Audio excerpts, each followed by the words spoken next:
La petite fille en noir. J'étais une enfant heureuse, qui vivait une vie heureuse, avec une sœur et une mère heureuse. Le seul point qui me dérangeait était cette fille dans ma classe.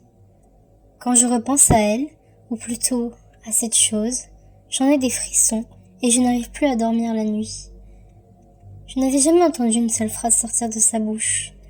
Quand j'arrivais en classe, elle était toujours là, assise, toute seule, au fond à ce bureau tout sale rempli d'écritures malsaines, comme « meurs » ou encore « le diable viendra cette nuit chez toi » et une chaise horriblement bancale.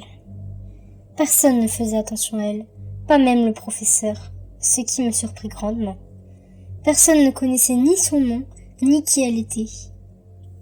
Sa peau était tellement blanche que l'on pouvait percevoir certaines de ses veines. Ses cheveux noirs, tressés et ses cernes lui donnaient le visage de la fille possédée dans les films d'horreur. Sa robe noire lui descendait jusqu'aux genoux et ses chaussures, elle n'en avait pas. À midi, j'allais manger à la cantine avec mes amis quand elle passa à côté de moi et murmura « Tu verras, nous rigolerons beaucoup, toi et moi. » Je ne sais pas si ce message m'était adressé et je ne m'en souciais pas, mais j'étais étonnée car je ne l'avais jamais entendu parler.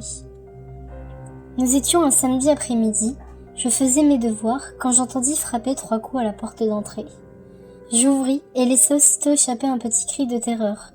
C'était cette fille bizarre. Bonjour, qui es-tu ? Aucune réponse mis à part ce petit sourire mesquin se dessinant sur ses lèvres. Tu es dans ma classe, non ? Toujours ce sourire qui s'agrandissait au fil des secondes et qui me faisait terriblement peur. Je finis par perdre mon sang-froid et lui claqua la porte au nez avant de retourner dans ma chambre terrifiée. Je découvris un bout de papier sur lequel avait été écrit un numéro de téléphone contenant uniquement les chiffres 0 et 6. Je commençais à trembler de peur, sachant très bien que ce numéro, c'était la fille qui l'avait laissé ici. Mais pourquoi et comment avait-elle fait ? Je prévins ma sœur en lui montrant le numéro de téléphone et en lui racontant tout. « On a toqué ?» demanda-t-elle avec un air surpris. « Oui, tu n'as rien entendu ?» Eh bien, non. Sa réponse me faisait froid dans le dos. Elle était pourtant dans une pièce si proche de la porte d'entrée. « Appelons ce numéro, dit-elle. « Surtout pas. Et si c'est un numéro hanté ?»« Ce n'est pas possible, voyons. Les numéros hantés et tout ça, ça n'existe pas. » Après avoir réussi à trouver les bons arguments pour me convaincre d'appeler, j'effectua le numéro marqué sur un bout de papier, les doigts tremblants. « Chut, ça appelle, » murmura ma sœur, effrayée elle aussi. À ce moment-là, une voix sinistre prononça les mots « Game over » et la répéta sans cesse. En même temps, des pleurs de bébé et des bruits de pas se firent entendre dans toute la pièce. Nous avions beau raccrocher, ça n'en finissait pas. Nous étions pétrifiés.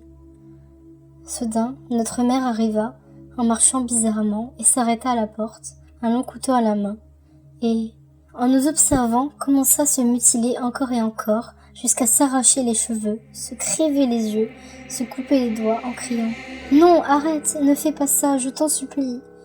Et quand elle ne parlait pas, elle criait. Le choc et le dégoût s'installaient sur nos visages d'enfants, pendant que la fameuse phrase de l'autre jour se répétait dans ma tête. « Tu verras, nous rigolerons beaucoup, toi et moi. » Tout semblait plus clair maintenant, c'était cette fille en noir. D'un coup, je sursauta dans mon lit. Ce n'était donc qu'un rêve. Je regardais mes mains en constatant qu'elles n'étaient plus blanches que d'habitude.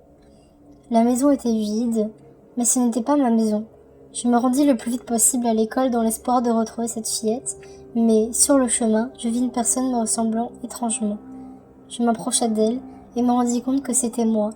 Mais cette personne, enfin moi, me souriait d'un air mesquin, comme la fille. Elle passa à travers mon corps pour s'en aller au loin. Aussitôt, je me rendis compte que je n'existais plus. J'étais devenue la petite fille en noir.